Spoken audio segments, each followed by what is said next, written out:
Bwana Yesu asifiwe, mtoto mzuri. Praise the Lord. Natumaini umekuwa na wakati mzuri kabisa. Basi saa hizi nakukaribisha tena katika kipindi chetu cha tusome na tujifunze Biblia. Tunaenda kusoma neno la Mungu na kujifunza neno la Mungu linasema nini. Sawa mtoto mzuri? Uko tayari? Basi usisahau kuwa na peni na karatasi na kuandika mstari wako wa moyo. Sawa? Safi kabisa. Sasa leo tunaenda kuangalia kuhusu ugomvi. Biblia inatuambia nini kuhusu ugomvi? Nani anajua ugomvi ni nini? Nani hajawahi kugombana hapa? Wewe hujawahi kugombana? Una hakika? Na unajua kuna watu wanapenda kugombana. Sasa ugomvi yani tuseme ni ile hali ya watu kupenda kugombana, kukasirikiana, kupigana, kuchokozana. Mungu anapenda furaha, Mungu anapenda amani. Hata we mwenyewe nafikiri unapenda furaha zaidi na amani na sio mambo ya kugombana. Sasa kuna baadhi ya watoto wanapenda kugombana. Hiyo sio kitu kizuri kabisa. Na ukiwa unamjua kuna mtu anapenda kugombana, mwambie kabisa ugomvi sio kitu kizuri. Mungu hapendi ugomvi. Na wewe inabidi ujitenge na ugomvi, usipende kugombana. Yaani usipende kumchokoza kaka yako, dada yako, marafiki zako. Wewe upende kuwa na amani na kila mtu. Sawa mtoto mzuri? Safi kabisa. Kwa hiyo tuangalie mistari miwili. Wa kwanza, Mithali 17:14. Inasema mwanzo wa ugomvi ni kama kutoboka penye maji. Basi acheni ugomvi kabla hujafurika. Kwa sababu ugomvi hautokei tu, lazima unaanza. Na wewe lazima utakusudia kuanza au yule mtu anakusudia kuanza. Mfano una kalamu yako umeshika, mtu anakuja na kunyang'anya. Huo ni ugomvi, kumchokoza mwenzio.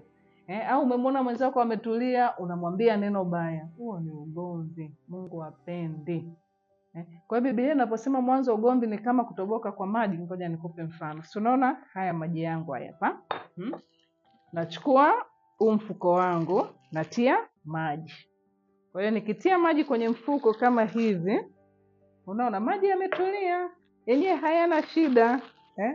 Sasa ugomvi ni kama mtu sasa, unaona maji yangu yametulia, hayana shida. Unachukua kitu, natoboa hapa.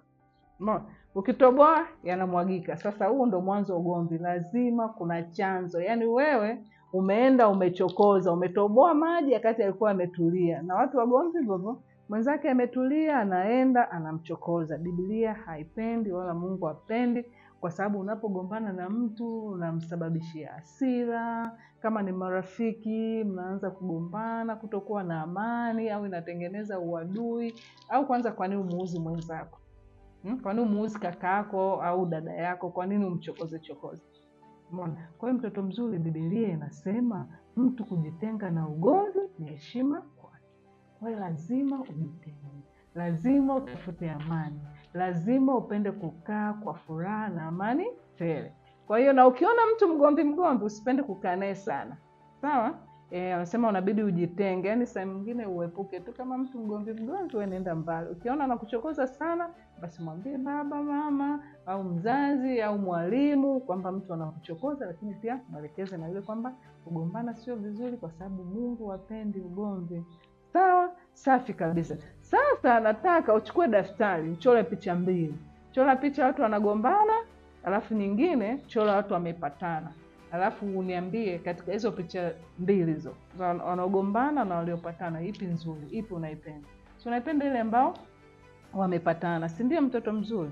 Basi safi kabisa. Basi somo letu leo ukumbuke, ugomvi sio kitu kizuri. Mungu hapendi ugomvi. Hata we mwenyewe ugomvi, kujitenga na ugomvi ni kwa faida yako, yaani nakusaidia wewe mwenyewe. Basi penda kuwa na amani na watu wote, ukaitafute na uishi vizuri na kila mtu mmoja. Sawa mtoto mzuri?